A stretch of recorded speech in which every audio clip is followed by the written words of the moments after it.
El litio se utiliza en la fabricación de vidrios, cerámica, aires acondicionados y hasta para tratamientos psiquiátricos. Pero por lo que están destruyendo ecosistemas enteros y se ha popularizado es por su uso para baterías recargables como las de nuestros celulares y sobre todo de autos eléctricos. Y ahí es donde México entra al partido. El presidente López Obrador firmó un decreto con el que nacionaliza el litio y su explotación será facultad exclusiva del Estado. Su objetivo es evitar que países extranjeros como Rusia, China o Estados Unidos exploten sus reservas. Se estima que México ocupa el 10º lugar en reservas. El litio es el nuevo oro blanco y México tiene al menos 82 yacimientos. México tiene ese tesoro de litio en el norte del país. Hay que manejarlo inteligentemente. Ann Staples es especialista en la historia de la minería. Nos contó cómo desde la época colonial no se ha dejado de buscar y de encontrar plata, cobre, estaño, níquel. Estamos buscando minas de galeno, de uranio. Fíjate que no había minas de fierro hasta muy tardíamente. Los instrumentos de fierro, si no los importaban, los hacían de meteoritas, que es un fierro durísimo. Entonces los instrumentos de metal a veces venían del espacio exterior. México tiene una de las reservas geológicas, mineralógicas más grandes del mundo. Nada más que están o en zonas muy inaccesibles, muy inestables políticamente. México tiene unas 1,200 minas. Las compañías mineras extranjeras invirtieron casi $3,500 millones para su explotación tan solo el año pasado. Esto es casi lo que Tesla dice que va a invertir en la creación de su planta en Nuevo León. Es una actividad de alto riesgo para el medio ambiente, y tampoco hay que escarbar mucho para encontrar que los mineros son explotados y trabajan en condiciones sumamente precarias. Pero para Ann, hay que extraer lo mejor de esta industria. De una manera inteligente, pausada, ponderada, y ver de qué manera podemos sacar provecho haciendo el menor daño posible.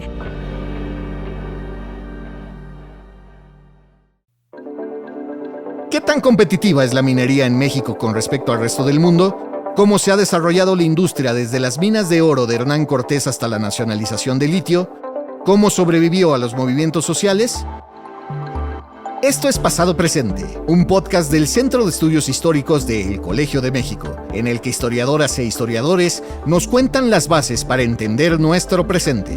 Yo soy Javier Bravo y en este episodio platiqué con Ann Staples sobre la historia de la minería en México y sus no pocos sobresaltos. Me llamo Ann Folger Staples Dean.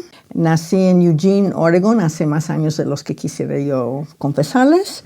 Y como encontré un muchacho con quien casarme a los 17 años de edad, estando yo aquí en México por razones familiares, dije, tengo que estudiar historia de México para saber de qué se trata. Y me he dedicado a la historia de la educación en México, sobre todo la historia de la iglesia, relaciones Estado-Iglesia, historia de la vida familiar, la vida cotidiana. Y mi última especialización ha sido la historia de la minería, porque mi marido era ingeniero de minas y mi papá era ingeniero de minas. O sea que es totalmente puro el amor a la minería, ¿no? Y el amor a Latinoamérica. Sí. Todo tiene que ver con el amor. Así está de fácil. Así es de fácil. Pues la minería como que siempre nos ha traído esa búsqueda del tesoro, ¿no? Como que trae una evocación o evoca aventuras, evoca leyendas también. Pero en realidad, ¿cómo surge la minería en Latinoamérica? Surge como una necesidad de satisfacer esa sed de oro. Llegan los españoles con la idea de que lo más fino, lo más precioso, lo más de mayor valor es el oro. Lo que pueden transportar fácilmente, lo que tiene el mayor plusvalía es el oro. Y Moctezuma comete el terrible error de entregarle oro a Cortés cuando aparece ahí por las costas de Veracruz, que no hace más que despertar su apetito por el oro, que ya habían tenido la experiencia en las islas dominicanas, donde primero llega Colón, por ejemplo, las Antillas. Todas esas partes lo exploran y sacan el oro que puedan. Entonces vienen ya con la idea de que hay oro y ven a los indígenas con aretes de oro, por ejemplo, adornos de oro, y dicen, aquí hay oro. Entonces es una motivación verdaderamente brutal para la conquista. Lo que les interesa, más que la gente, más que cualquier otra materia prima, es el oro. Y Cortés termina con empresas en Tehuantepec con 400 esclavos sacando oro de los ríos. No son minas de oro como pensamos en una mina. Es lo que llaman oro de placer. Están sacando con bateas, juntando arena del fondo del río que puede tener esas pepitas de oro. Entonces, es la gran motivación de la conquista. Oficialmente es para la conversión de las almas. En el fondo de esos ríos, donde está el oro, es el oro lo que está motivando la conquista. Pues algo muy parecido a lo que vemos en las películas estas del viejo oeste, de los pioneros que van a los ríos con sus... Exactamente. Nada más que nunca pensamos que los que están haciendo el trabajo son esclavos y que están en el agua mañana, tarde y noche, día tras día, hasta morirse en unas condiciones laborales que son inimaginables. Un esclavo valía, pero no valía tanto que no le pudiera hacer trabajar hasta que se cayera exhausto. Entonces lo que no pensamos en toda esta aventura y emoción de buscar el oro es el enorme precio humano que se paga para el enriquecimiento que a veces ni siquiera llega a España, porque si se va el galeón al fondo del mar, pues ahí se queda el oro y nadie se enriquece. Pero el precio que se ha pagado en términos de trabajo, de sufrimiento, de privaciones, de falta de libertad, es un precio que no contemplamos mucho y que sí hay que tomar en cuenta. Ahora, los españoles le daban evidentemente un valor altísimo al oro, pero los habitantes del México antiguo no tanto, ¿no? Les daba mucho valor, pero como manifestación artística, religiosa, como símbolo del esplendor del sol, por ejemplo, ¿no? Le gustaba mucho también el sonido del oro mezclado con cobre o mezclado con un poquito de plata, porque hacían amalgamaciones. Entonces la textura, el color del metal, las distintas maneras de trabajarlo, amartillándolo o divirtiéndolo en moldes, le daba el valor simbólico y artístico que le interesaba a los prehispánicos, a los indígenas. O sea, a ellos les gustaba el brillo, de ahí puede ser la famosa frase de cambiamos espejitos por oros, ¿no? Exactamente, sí, les parecía una manifestación divina, verdaderamente, y les recordaba el sol, de la misma manera como la plata les recordaba la luna. Ok, tiene un simbolismo mucho más espiritual que el de la riqueza. Espiritual. No tiene un valor monetario. El Tlatoani pide el tributo en oro, canutas de oro, pero es para usos religiosos, usos simbólicos. No es un medio de cambio con el cual puedes comprar un esclavo o un terreno, ¿no? Como los españoles sí lo ven totalmente en términos de un medio de intercambio para lograr el prestigio, para lograr un título de nobleza, para lograr tierras. ¿Fue benéfica la minería en la época colonial? Pues fue benéfico para los dueños, que eran muy pocos. Fue benéfico sobre todo para España, porque se exportó prácticamente todo a España. Benéfico en cierto sentido, porque provocó una inflación muy fuerte y la importación de bienes manufacturados a España, que después los pasaron al Nuevo Mundo, y que causó esta inflación en España y también provocó una sangría de gente que salía de España hacia el Nuevo Mundo para poderse enriquecer con oro. Así que tuvo sus pros y sus contras. La realeza, la corona estaba encantada de tener con qué pagar sus guerras, con qué pagar sus costos, con qué pagar sus lujos. El pueblo más bien sufrió, el pueblo español, por el aumento de los precios. Y aquí en el Nuevo Mundo, pues más bien el precio fue el sufrimiento de los trabajadores. Y también tenemos el caso de alguien como Fray Bartolomé de las Casas, un hombre que se considera muy cristiano, muy santo, y sin embargo tomó la decisión en ese momento, que parecía muy sensato, de traer esclavos africanos para tratar de salvar a los indígenas del trabajo en las minas. Entonces, un acto que se supone que es de caridad y de amor cristiano hacia el prójimo termina siendo fatal para los africanos. Entonces, bueno, por eso no podemos juzgar en la historia. Es muy difícil saber si hizo bien o si no hizo bien. Si lo juzgamos con el criterio de hoy día, diríamos ¿Qué es eso de promover la esclavitud? Si lo tratamos de entender desde su punto de vista, trataba de salvar a los indígenas. Claro, provocó la fundación incluso de nuevas poblaciones y cosas por el estilo. Sí, pero exactamente esta motivación de la minería, sobre todo de plata, porque el oro se acaba pronto. Empiezan a limpiar el lecho de los ríos y pronto se acaba. Para 1540 ya Cortés mueve toda su gente de Tehuantepec a la costa de Michoacán, porque ya se acabó el oro. Pero en el norte se va abriendo la zona de Zacatecas primero en 1546 y después Guanajuato, y después siguen para arriba y se abre el Camino Real de Tierra Adentro, que es un camino fascinante que sale de la puerta de Santo Domingo, la iglesia de Santo Domingo en la Ciudad de México, y llega hasta Santa Fe de Nuevo México. Y ahí va el camino por los arrieros, por este camino, los que van caminando a los centros mineros, ahí van los insumos para los centros mineros, ahí viene de regreso la plata, la que no sale a las costas por contrabando y que llega a la casa de moneda, que no es la mayor parte probablemente. Es un camino que puede uno caminar todavía hoy día en tramitos y es muy emocionante pensar en la cantidad de gente que durante 300 años caminó a pie por ese Camino Real de Tierra Adentro. Entonces, a final de cuentas, la minería tiene una importancia mucho mayor de la que pensamos en el desarrollo de lo que era la Nueva España, ¿no? Sí, es fundamental. O sea, es el promotor del desarrollo poblacional, económica, del descubrimiento de todo el norte del país. No muy favorable para los habitantes originales de esas tierras, pero es lo que configura la nación actual de México. Hablamos de oro, hablamos de plata, pero ¿buscaban algo más o había algo más que explotar? Básicamente eso. Cortés quería estaño para sus cañones. Y cobre, el cobre ha tenido muchos usos industriales desde muy temprano. Entonces había grandes minas de cobre en Michoacán, por ejemplo. Fíjate que no había minas de fierro hasta muy tardíamente. Los instrumentos de fierro, si no los importaban, los hacían de meteoritas, que es un fierro durísimo. Costaba mucho trabajo convertir una bola de meteorita en arado. Uh-huh. Pero una vez que se hacía, pues ese arado duraba toda la vida. Entonces los instrumentos de metal a veces venían del espacio exterior.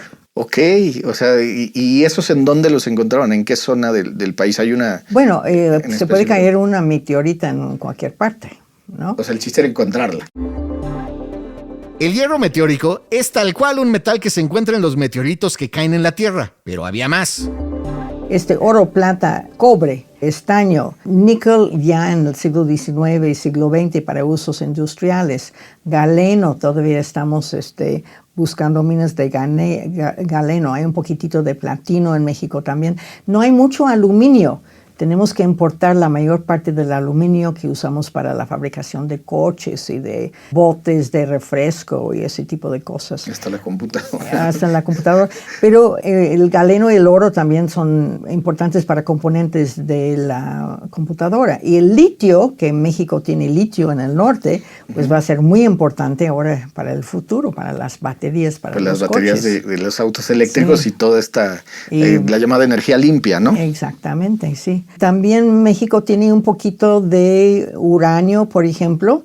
Es muy interesante que durante la Segunda Guerra Mundial, ya dando un brinco hacia adelante, Estados Unidos decidió que necesitaba levantar un índice de reservas minerales estratégicos que pudiera haber en México. Entonces manda gente del United States Geological Survey a México a trabajar con la UNAM, y empiezan a hacer las primeras publicaciones en inglés acerca de la riqueza minera de México. Y poco a poco los fueron traduciendo al español y se establece finalmente, bueno, primero se llama el Consejo de Recursos No Renovables, bueno, después de algunos cambios de nombre, y ahora se llama el Servicio Geológico Mexicano, que provee de información ahora a los mineros de todo el mundo, pero sobre todo al minero mexicano en cuanto a las reservas minerales que tiene México. México tiene una de las diversidades biológicas más grandes del mundo y también tiene una de las reservas geológicas, mineralógicas más grandes del mundo. Tenemos una riqueza sorprendente de minerales, nada más que están o en zonas muy inaccesibles o en zonas que actualmente son muy inestables políticamente y no se puede uno aventurar tan fácilmente a estas zonas. Pero de que tenemos una enorme riqueza debajo de nuestros pies, lo tenemos. O sea, podríamos ser una gran potencia minera. Lo somos, pero durante siglos México fue el primer productor de plata del mundo. No es un gran productor de oro. No puede competir con Sudáfrica, por ejemplo, ¿no? Tenemos unas cuantas minas de mercurio, pero el mercurio fue el gran obstáculo para la minería de plata en Nueva España. Porque desde 1555 Bartolomé de Medina en Pachuca modifica, perfecciona un método para amalgamar la plata con mercurio, con azogue, como se llamaba en aquel entonces. Ya se sabía cómo hacer eso, ¿no? Pero él encuentra la manera de proporcionarlo correctamente, agregándole magistral, que es sulfato de cobre, y a veces un poco de plomo, dependiendo de la composición del material que va a refinar. Y el ingrediente más importante para este proceso de refinación, que se llama de beneficio, es el término que usan en aquel entonces, es el azogue. Y había muy poco azogue en México. Se intentó muchas veces extraer azogue de las minas de cinabrio, el mineral que una vez beneficiado suelta su materia prima, se llama mercurio. Es un polvito como de carmesí, ¿no? De un color muy bonito, que los prehispánicos usaban más bien para untarse el cuerpo y el color rojo de la realeza, etc.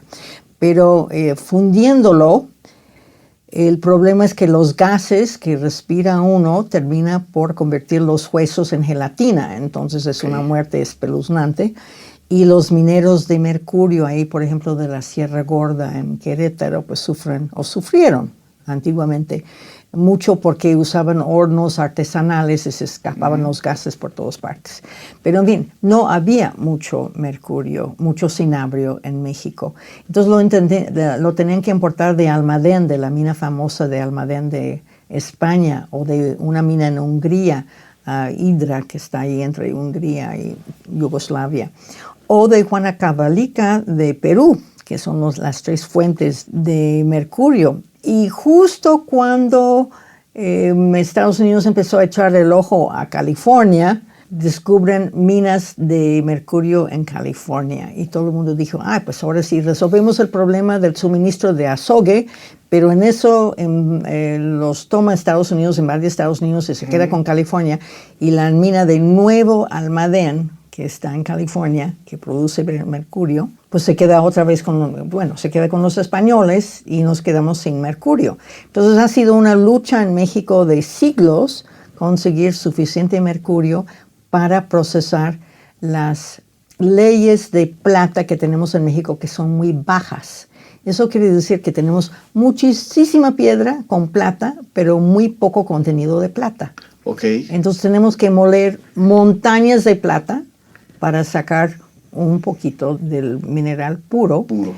Y tenemos que lavar esas montañas de plata con mucho mercurio, y pues para eso se tiene que importar mucho mercurio. Y resulta que había minas que no habían podido conseguir el azogue o el mercurio, y tenían allí a la intemperie pues la piedra ya molida lista para beneficiar, y no lo podían hacer porque no llegaba el mercurio. Y España lo soltaba a cuentagotas. Primero estaba mandando más mercurio al Perú, donde ahí el Potosí también era un gran productor de plata. Y finalmente, cuando decae un poquito más Perú, empiezan a mandar más a México, pero prácticamente nunca tuvo la Nueva España azogue suficiente para poder procesar bien todo su mineral. Siempre faltó algo. Sí, siempre falta. En la minería siempre falta algo, siempre hay un problema. Y justo cuando piensa uno que ahora sí, todo va a salir muy bien y yo me voy a volver millonaria el día de mañana, algo falló. Algo no sé. Y también dicen, un dicho muy, muy bonito y muy cierto, se necesita una fortuna para sacar otra fortuna. Hay que tener una fortuna para pagar el mercurio que lo están mandando desde España, para pagar la mano de obra, que es la más cara de la Nueva España, para tenerlos, pues puede haber hasta 3,000 bestias en una mina como la Valenciana, ¿verdad? Y necesitamos maíz para alimentar a 3,000 mulas o sémilas o burros, pero más bien mulas usaban.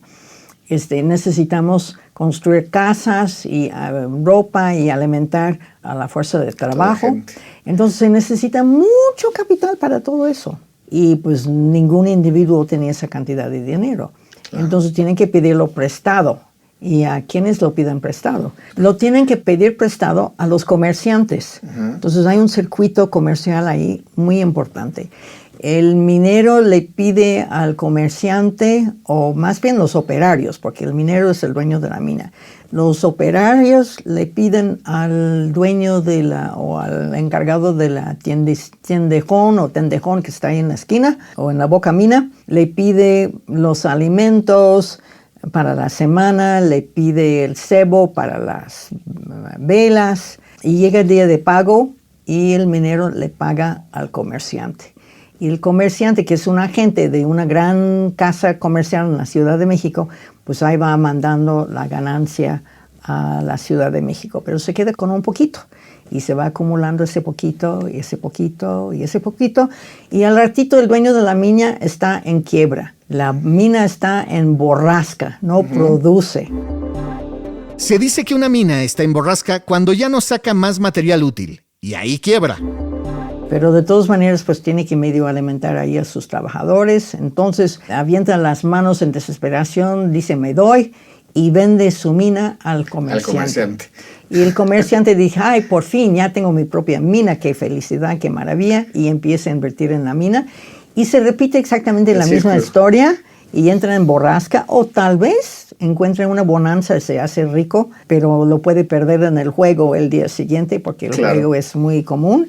Pero por lo general lo que le pasa es que tampoco puede con la mina, tiene menos experiencia además que el minero y lo tiene que dejar en manos de la persona que le prestó dinero a él para poder comprar las mercancías en la Ciudad de México que está vendiendo en la mina. Entonces ahí se va la cadenita. Es un círculo vicioso de crisis y deber y préstamos y deudas, ¿no? Y de mucha gente que quiebra y una gente de vez en cuando que se hace tan rico que pues es rico hasta la fecha. Hay un caso muy sobresaliente de cuando llegan los ingleses, que es una historia fascinante que se debería de ser una película acerca de la vida de esos ingleses, que llegan en 1824, invierten como 10 millones de libras esterlinas y compran la mina ahí en Real del Monte, un grupo de inversionistas del monopolio de tabaco del gobierno mexicano, incluyendo entre ellos a Escandón y a Beistegui, Nicanor Beistegui. Y estos señores que no sabían nada de minería, porque los ingleses venían con mucha experiencia de las minas de plomo o de estaño ahí de Gales, pues sí sabían mucho de construcción de minas y bueno, todas las técnicas más modernas y traían la máquina de vapor además. La máquina de vapor iba a solucionar todos los problemas técnicos de la minería mexicana, porque el problema número uno es el agua. Entonces la máquina de vapor va a poder desaguar las minas. Bueno, entonces los ingleses con toda su superioridad cultural se sentían divinos, muy superiores a la mano de obra mexicana. Entonces estos 6 hombres de la compañía de tabaco, que no saben nada de minería, tienen el buen tino de dejar al frente un ingeniero de minas inglés, que ya tenía 25 años de estar trabajando esas minas. Él sí sabía lo que estaba haciendo. Y como a los 6 meses, o no me acuerdo cuántos, que van encontrando un clavo de plata pura, como una veta vertical de plata pura de muy alta ley, o sea, una concentración muy alta de plata, y se hacen tan ricos que los Beistegui, por ejemplo, tienen sus castillos en Francia. Vi un número de Hola una vez en que están los Beistegui invitando a la realeza europea a sus castillos después de la Segunda Guerra Mundial, cuando todo el mundo había quedado en la miseria. Pues ellos no. Regresando un poquito en el tiempo, Cuando finaliza la colonia, cuando viene la independencia, ¿qué pasa con la minería? En algunas zonas se fue para abajo, en algunas zonas se arruinó. En Guanajuato, por ejemplo, pues saquearon Guanajuato. Las turbas que mataron ahí a los españoles, pues se fueron también contra las minas y incendiaron las minas. Y se tuvo que ir la gente, robaron las bestias, pero en términos generales Guanajuato sufre mucho. Zacatecas, en cambio, no. Zacatecas no sufre tanto. Como que se dieron cuenta ahí realistas e insurgentes que si no echaban a perder la mina, podían producir suficiente plata para pagar sus tropas. Aunque a nivel nacional sufre mucho todo el sistema de crédito, porque terminan además expulsando a los españoles que se llevan sus capitales, pero antes les habían sacado un montón de préstamos forzosos, más los préstamos voluntarios a la corona, la consolidación de los vales reales un poco antes, en 1804. ¿Qué son los vales reales? Eran pagarés de la corona para financiar sus guerras contra Inglaterra, que tuvo 3 al hilo, y otras guerras en Europa.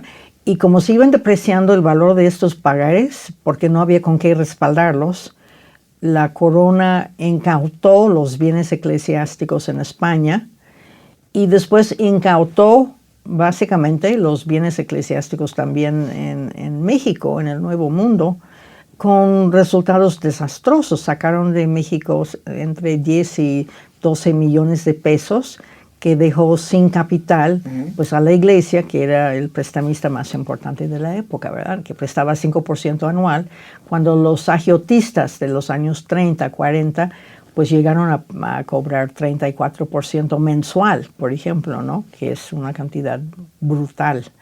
Así que se decae todo el sistema crediticio, que es muy terrible. Y aparte de eso, se echan a perder los caminos, nadie compone caminos, al contrario, todo el mundo destruye los caminos para fastidiarle al otro. No hay puentes todavía en pie, los vuelan, no hay dinero con qué reponerlos. Las haciendas agrícolas están destruidas porque ya robaron la semilla, ya robaron las sémilas para arar la tierra, ya se fue la fuerza de trabajo con la leva. Entonces, ¿con qué levantas una industria que depende de toda esa red de negocios cuando todos están fastidiados por la guerra de independencia? Entonces, sí, a nivel, sobre todo del Bajío, sufre mucho la minería. ¿Y cómo se recuperan? O sea, ¿o no se recuperaron? Se recuperan porque llegan los ingleses con 12 millones de libras esterlinas.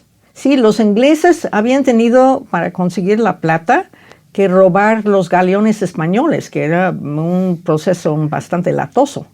Entonces era mucho más seguro ir a la fuente de la plata, quedarse con las minas mexicanas. No podían ser dueños, pero la ley sí les permitía financiar y hacer acuerdos con los mineros mexicanos. Entonces enloquecieron de gusto. Y aparte de eso era el momento de auge de la Bolsa de Valores de Londres por la acumulación de capitales de la Revolución Industrial.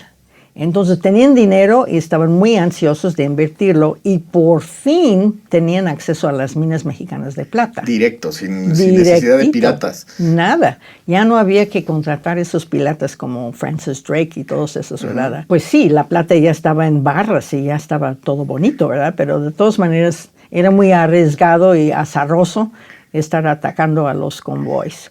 Claro. Entonces llegan con su dinero y no compran la mina porque no pueden, pero sí hacen acuerdos con los dueños y les pagan lo que se llama alimentos, que es una especie de renta anual que se paga, por ejemplo, al conde de Regla por sus minas de Real del Monte.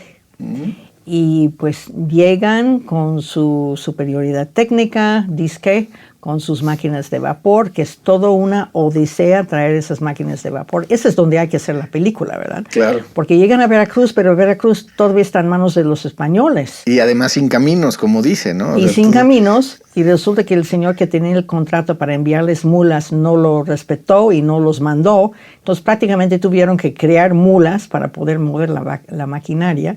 No lo podían desembarcar en Veracruz, sino en Mocambo, pero en Mocambo no había muelle, ni almacenes, ni nada en donde poner las piezas.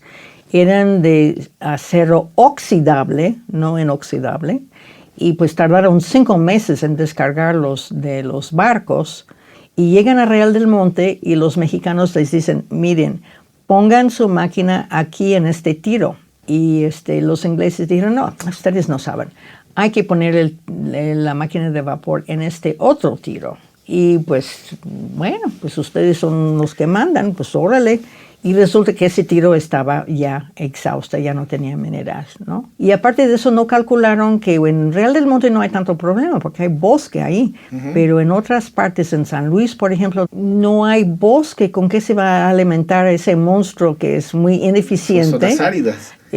Pues sí, ¿con qué bosque, verdad? Porque una máquina de vapor, pues, consume un bosque por año, ¿no? Una cosa espantosa.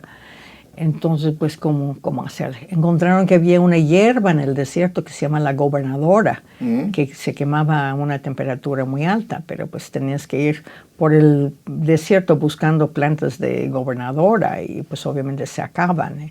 En un desastre, de principio a fin. O sea, la minería siempre ha encontrado obstáculos, ¿no? Yo diría que los problemas principales hoy en día son políticos, de comunidad, de incomprensión, de ignorancia, de corrupción, de ambas partes. Hay mucha opinión pública en contra de los canadienses, por ejemplo, que están operando en México. En México operan unas 150 empresas mineras canadienses, que en muchos casos se han apoderado de zonas indígenas y se les culpa de destruir el entorno y pagar muy bajos sueldos. Pero también la pregunta es, bueno, ¿dónde están los oficiales? ¿Dónde están los funcionarios de gobierno que están imponiendo la ley mexicana en términos de los impuestos que tienen que pagar, etcétera? Es un camino de dos sentidos, ¿no? Pero es increíble el grado de tecnificación de la gran minería mexicana. Las grandes compañías invierten mucho en tecnología, en seguridad. Visité una mina de cobre en Matehuala hace unos años que tenían inclusive cápsulas dentro de la mina donde con agua y comida y todo lo que se necesita, oxígeno, todo lo que se necesita para aguantar una explosión, para aguantar un temblor, para aguantar un derrumbe. Búnkers para sobrevivir. Sí, son búnkers, también con comunicaciones de quién sabe qué tipo. Son enormes carreteras adentro de la tierra, muy tecnificado todo. Saben exactamente cuántas reservas tienen para cuántos años, qué parte hay que trabajar primero, qué parte hay que trabajar después, cómo hay que disponer de los residuos que van saliendo de la mina, cómo hacerle para no perder una sola gota de cianuro, porque ese cianuro que ocupan ahora en vez del azogue para disolver la plata, pues la gente les preocupa que se vaya a infiltrar el manto freático, pero la compañía no va a dejar escaparse una gota porque es lo que está cargado ya de oro o de plata que están sacando de la mina, ¿no? Entonces está muy tecnificado eso. Lo que ha fallado mucho es la relación entre la compañía minera y los políticos locales y las comunidades, pero desafortunadamente muchas veces están en manos de líderes políticos que no respetan los acuerdos, que dicen, bueno, nos prometieron una cancha de fútbol, pero ahora queremos un estadio. Un estadio, exactamente, ¿no? Y si no nos dan el estadio, cerramos la carretera de entrada a su mina y nada sale y nada entra, ¿no? En fin, que no es decir que no cumplen a veces ellos también con los acuerdos. Hablábamos, por ejemplo, del caso del cianuro, ¿no? Y de este temor que siempre existe de que la minería contamine. La pregunta va hacia el lado de, ¿se puede hacer una minería limpia? O sea, que... Bueno, depende. El agua también se puede reciclar, se puede descontaminar. Depende mucho de dónde está la mina, qué tipo de mina es, qué tipo de mineral están sacando, qué tipo de proceso mineralógico están usando para beneficiarlo, si lo están beneficiando allí o si lo están mandando a alguna planta en Torreón o como los que tenían los Guggenheim en aquel entonces, en Aguascalientes, etc. Depende mucho de las circunstancias. Hay minas enormemente grandes que usan menos agua que las armadores de coches, ¿no? Por ejemplo, y nadie está pegando el grito en el cielo por los armadores de coches. O los productores de ropa. sí hay maneras sobre todo estas grandes compañías que tienen recursos y mucha investigación atrás, pueden saber cómo hacer una minería más limpia. Tanto como limpia, pues prácticamente no hay industrias limpias y no le vamos a poder pedir a la minería tampoco. Pero hay que ver un poco el mal menor. ¿Queremos crear impuestos? Sí. ¿Queremos crear fuentes de trabajo para que la gente no tenga que emigrar a Estados Unidos? Con los mejores sueldos que se pagan en México, la minería siempre ha pagado los mejores sueldos. Hay compañías que dan hospitales, escuelas, vivienda a sus trabajadores, entrenamiento, si tienen que cerrar la mina y se tienen que mover a otra parte, eventualmente, etc. Hay minas con una gran conciencia social. Hay otras minas, como empresas mexicanas o de cualquier otro tipo, que ven cómo pueden sacar lo máximo de sus trabajadores y no recompensarlos. Entonces, pues hay de todo.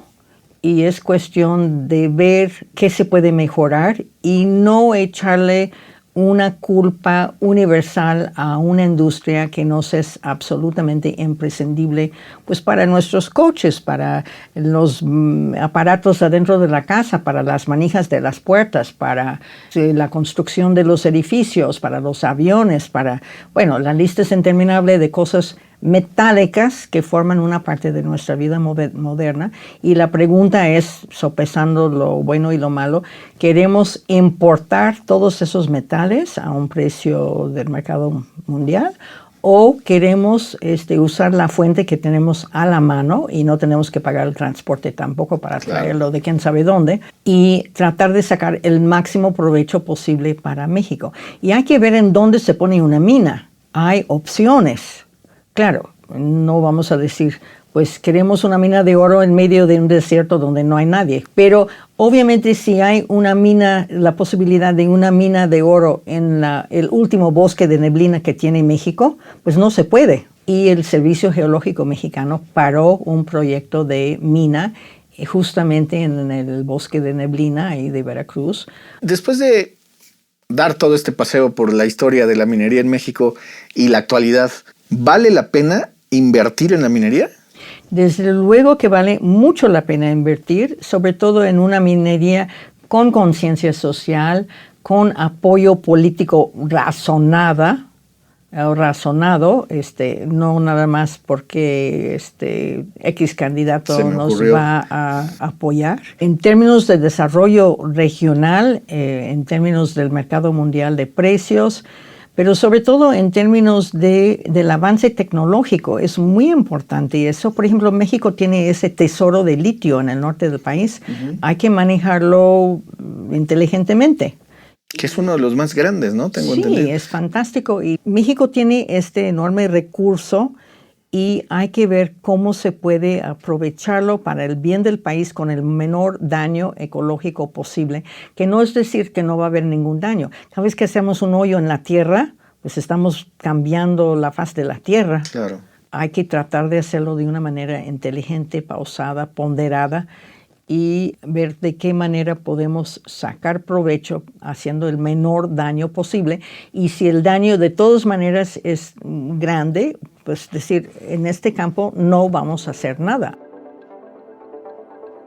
Esto fue Pasado Presente, Historia en Podcast. Muchas gracias por escucharnos. Yo soy Javier Bravo. Este podcast fue producido por Quisay Estudios para el Centro de Estudios Históricos del Colegio de México. Lucina Melesio es directora y productora ejecutiva. Paula Vilella coordinó la producción. En la producción estuvieron Carla Benítez y Laura Silverio. El guión es mío. El diseño sonoro y la mezcla son de Carlos Jorge García y Tiger Lab. La grabación de la entrevista estuvo a cargo de la Coordinación de Educación Digital del Colegio de México. Queremos agradecer a Anne Staples por su participación en este episodio. ¡Hasta la próxima!